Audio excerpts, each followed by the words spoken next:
Valentine Gross Out by Suzanne Lang, illustrated by Max Lang, and creatively read by Miss Jill.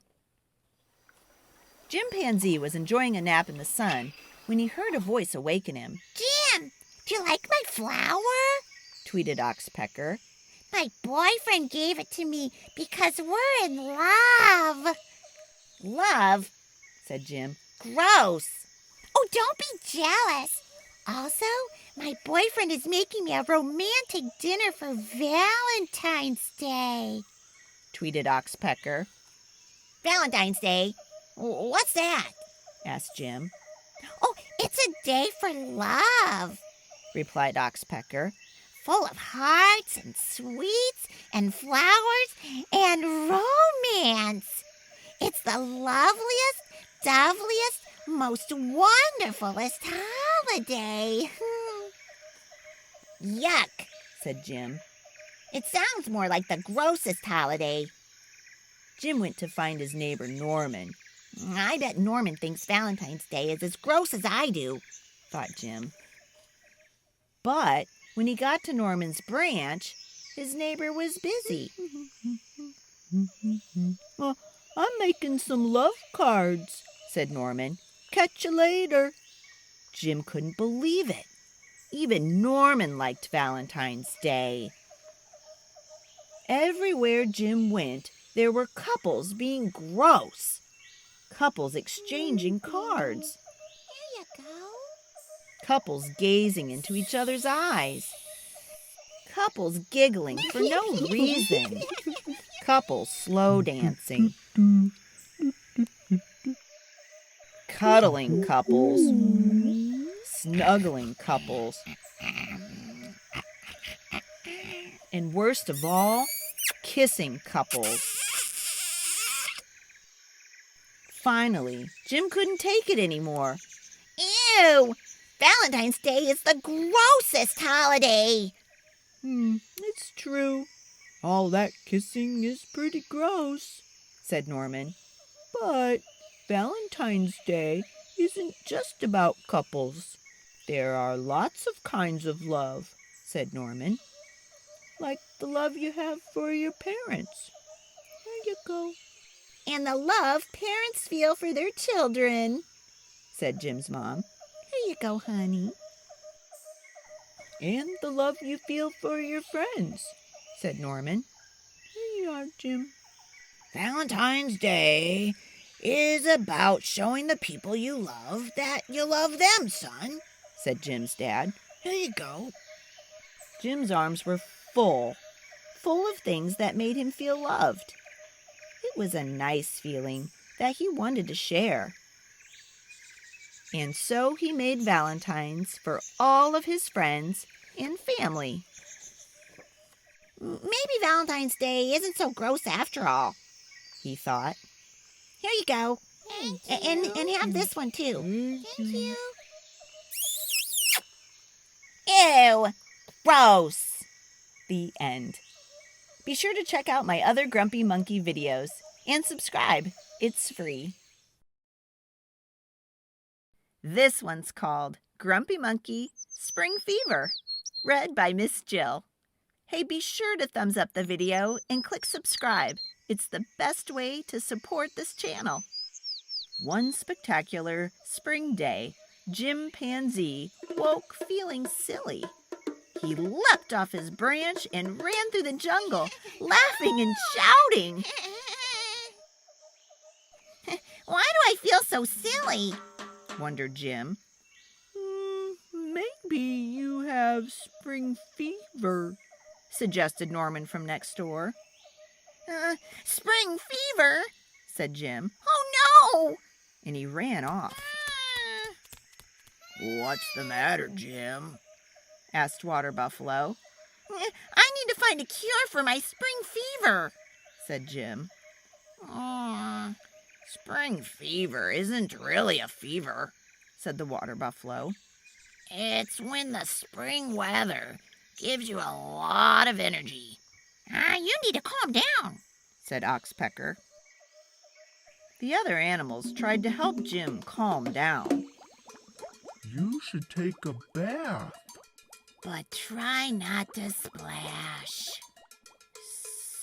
You should wrap yourself in warm blankets. And take calming breaths.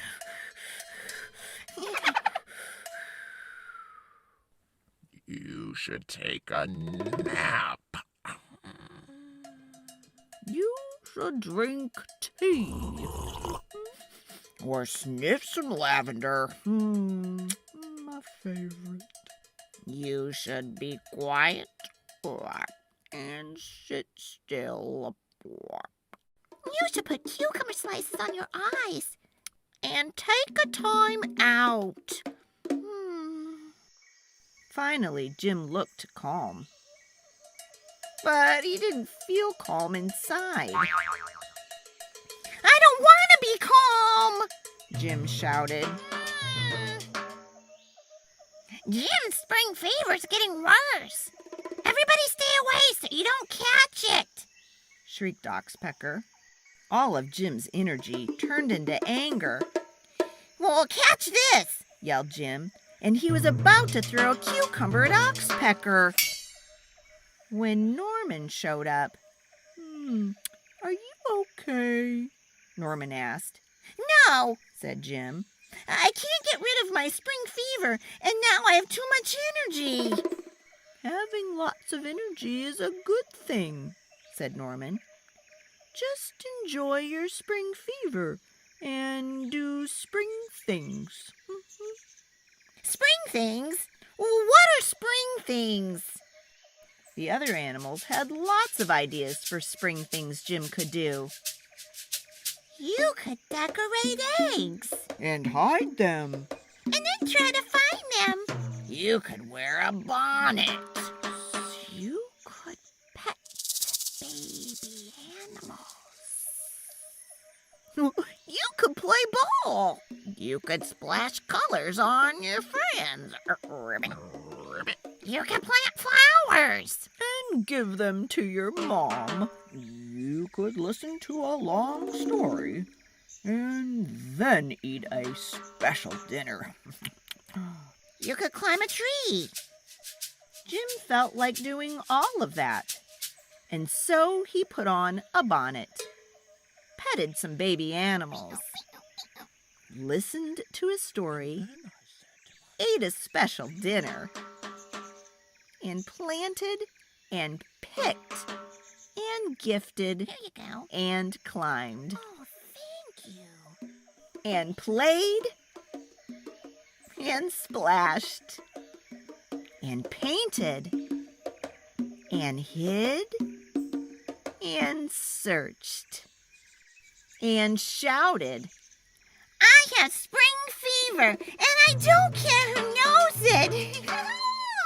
Jim was having so much fun, the other animals wanted to join in, I've caught Jim's spring fever. said Oxpecker. Us too. Me too. So have I. It's a spectacular day to have a spring fever, said Norman. This is so much Everyone agreed. And off they ran, laughing and shouting through the jungle. The end. Hey, be sure to check out my other Grumpy Monkey videos. There's a bunch. Grumpy Monkey, Don't Be Scared by Suzanne Lang, illustrated by Max Lang and read by Miss Jill. It was Halloween in the jungle, the spookiest night of the year. But it was also a night for treats. So Jim Panzee and his friends braved the dark in hopes that they might get some good ones. As they walked, Jim noticed how different everything looked at night. The trees looked eerie, and he kept hearing this strange knocking sound. What's that noise? Asked Jim. There are a lot of night noises in the jungle, said Porcupine. Don't be scared. I'm not scared, said Jim. The only thing I'm scared of, said Leslie the giraffe, is not getting any treats. Suddenly, a creepy crackling could be heard. Just another night noise? Gulped Jim. Someone should look behind the tree, Said Norman. Not it! Not it. Not it. Echoed Jim, Norman, and Warthog. I'll do it, said Porcupine. She walked closer to the tree, and closer. Be careful. Called Warthog. It's just Hyena, Porcupine said. Don't be scared, I'm not scared. said Jim. Happy Halloween. Called Hyena, tossing treats to Jim and his friends. Thanks. Thank you. The sky grew even darker. Suddenly, something slimy wrapped itself around Jim's leg. Ah! Help me! Something's got Jim. Screamed Warthog. It's just aardvark, said Porcupine. Don't be scared, I'm not scared. said Jim. I am. Said Warthog. Pleased to meet you, and a very good Halloween to you all, Aardvark said, giving them some treats. Thank you. The Thanks. friends continued their walk. The wind whistled. Jim shivered. It's getting late, he said. Maybe we should go home, huh? I could do with a few more treats, said Norman. Me too. I haven't gotten anything I like, Tell me about it. said Warthog. More like, smell me about it, said Leslie. Who farted? She who smelt it dealt it. Declared Warthog. The smell was getting stronger. It smelled like rotten eggs mixed with old cabbage soup and armpits. It made Jim's eyes water. That's no fart, said Norman. Well, then, what is it? Asked Jim. It's just polecat, said Porcupine. What? Asked Warthog. Polecat, said Porcupine. He's a night animal. Don't be scared, said Leslie.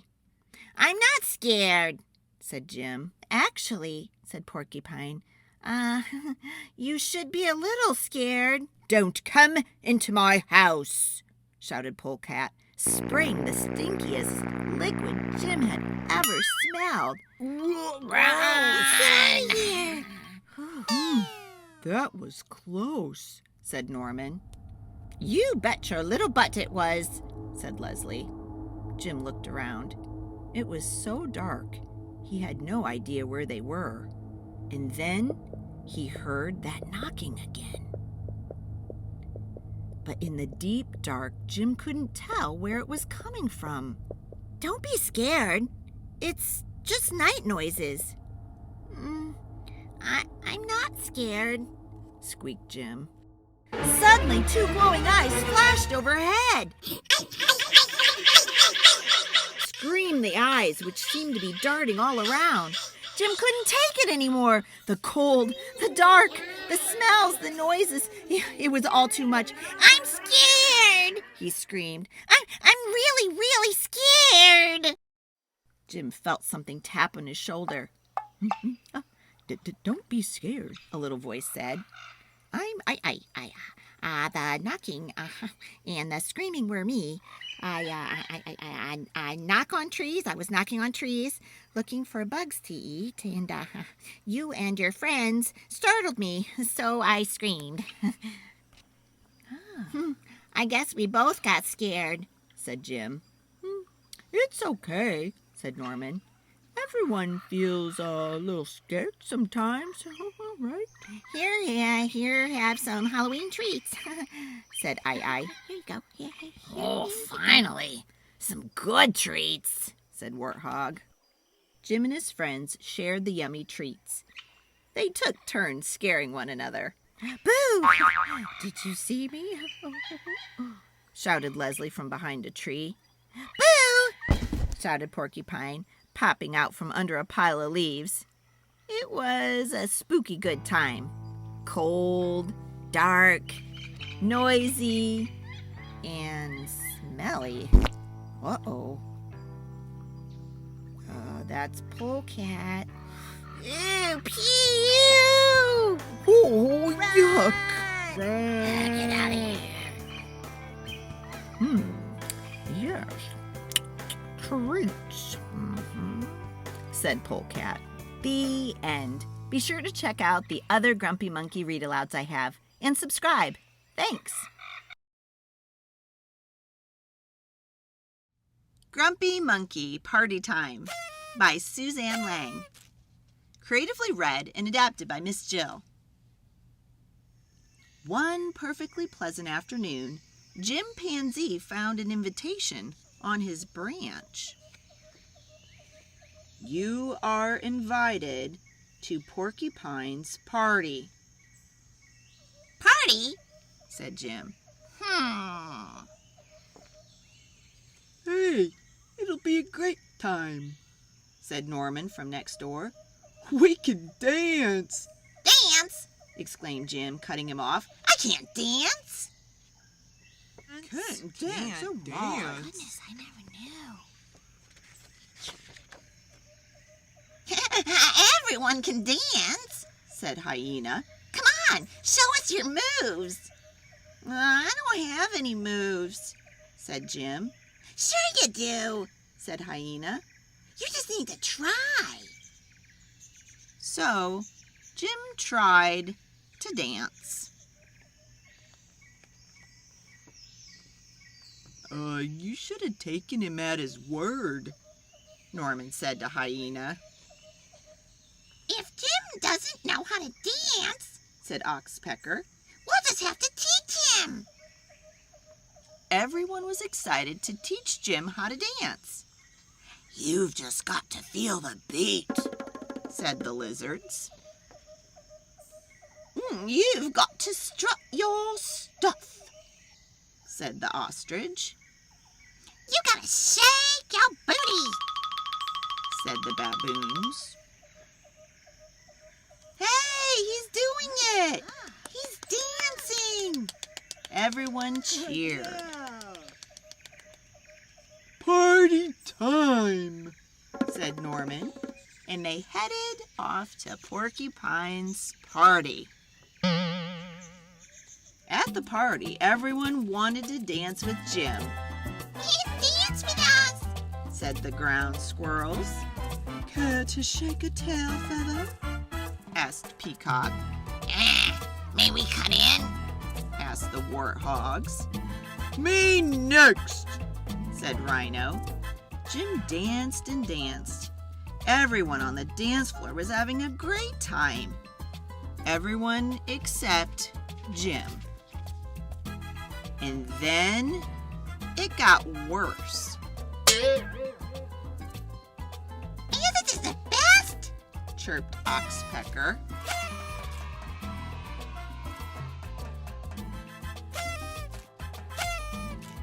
No, said Jim. This isn't the best. It's actually the worst. See, I don't like dancing. The other animals stared in amazement. Who ever heard of someone who doesn't like to dance? Said Oxpecker. Actually, said Water Buffalo, I don't like dancing either. But I never said anything to anyone because I thought I was the only one. I know others enjoy themselves, but I always feel silly on the dance floor. I'd rather do something else, squawked Marabou.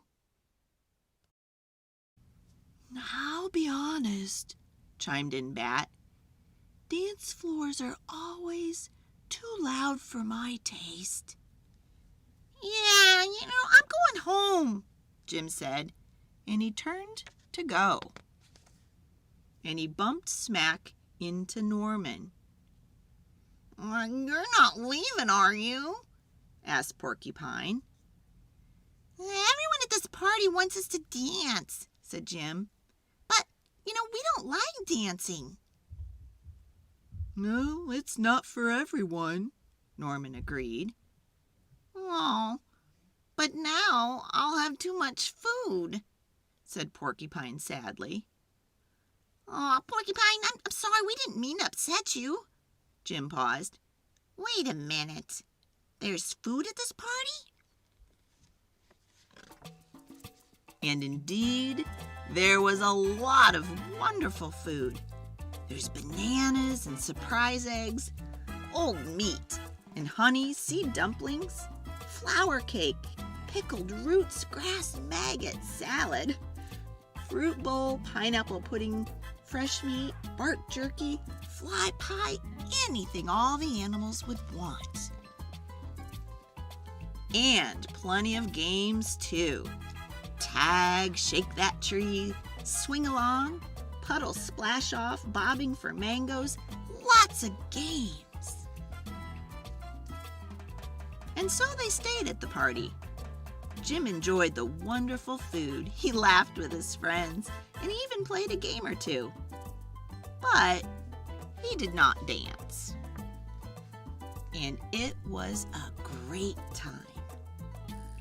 The end. If you want to be kept up to date with more books that I upload, go ahead and hit the subscribe button and you'll be notified. Thanks, guys.